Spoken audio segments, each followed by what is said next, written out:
മറ്റുള്ളവരെ അഭിനന്ദിക്കേണ്ടതിന് പകരം അവരനെ എറിയാനുള്ള കല്ലുകൾ ശേഖരിക്കുന്നവരാണ് മനുഷ്യരിൽ ഭൂരിഭാഗവും. നമ്മുടെ ആഗ്രഹങ്ങൾക്കും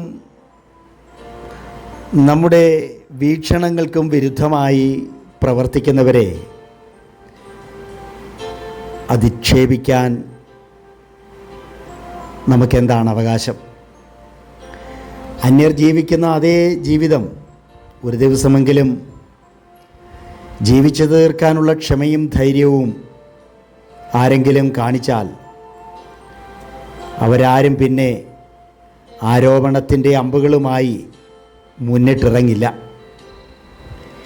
എല്ലാ ജീവിതങ്ങളും വിഭിന്നമാണ്. മറ്റുള്ളവരുടെ ജീവിതത്തിൻ്റെ അതിർവരമ്പുകളിലൂടെ നടക്കാൻ പോലും പലർക്കും ശേഷിയുണ്ടാകില്ല. പിന്നെ എന്തിനാണ് അവരുടെയൊക്കെ പ്രവർത്തനങ്ങളുടെ പിന്നാമ്പുറങ്ങളിലൂടെയുള്ള ഈ ഒളിച്ചുകളികളെന്ന് പലപ്പോഴും നമ്മൾ ചിന്തിക്കണം. കണ്ണിൻ്റെ കരുണയും മനസ്സിൻ്റെ സഹായാനുഭൂതിയുമാണ് കാഴ്ചകളെ വിശുദ്ധമാക്കുന്നത്.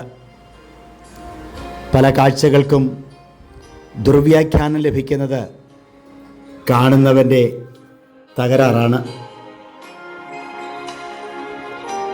ദുരാനുഭവങ്ങളുടെയും ഉദ്ദേശങ്ങളുടെയും മേൽക്കൂരയിൽ നിന്ന് മറ്റുള്ളവരെ വീക്ഷിക്കുന്നവർക്ക് ഒരിക്കലും അവരുടെ നന്മ കാണാനാകില്ല. നമ്മുടെ ചുറ്റുമുള്ളവരെല്ലാം ഇകഴ്ത്തപ്പെടുമ്പോഴാണ് സ്വന്തം പ്രശസ്തി വർദ്ധിക്കുന്നത് എന്ന് വിശ്വസിക്കുന്നവർക്കിടയിൽ അപവാദങ്ങൾക്കും അബദ്ധ പ്രചരണങ്ങൾക്കും മാത്രമായിരിക്കും സ്ഥാനം. പഞ്ചേന്ദ്രിയങ്ങളെ വിമലീകരിക്കാനുള്ള ഏക മാർഗം മനസ്സിനെ വിഷരഹിതമാക്കുക എന്നതാണ്. തെറ്റ് ചെയ്യുന്നവരെയോ തെറ്റു ചെയ്തുവെന്ന് സംശയിക്കപ്പെടുന്നവരെയോ ഒറ്റപ്പെടുത്താനും പുറത്താക്കാനും തക്കവിധം നൈർമല്യവും നീതിശാസ്ത്രവും ആരുടെ ജീവിതത്തിലാണ് ഉണ്ടാകുക?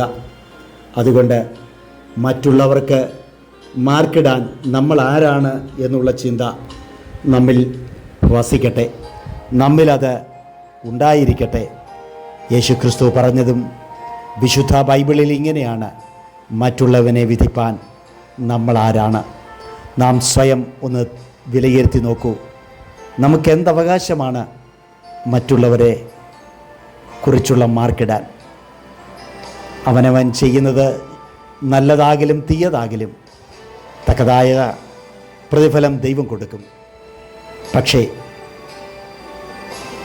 അവനെ തെറ്റുകളിലകപ്പെട്ടവരെ തിരുത്തുവാൻ, അവരെ ചേർത്ത് നിർത്തുവാൻ ദൈവം നമ്മെ സഹായിക്കട്ടെ.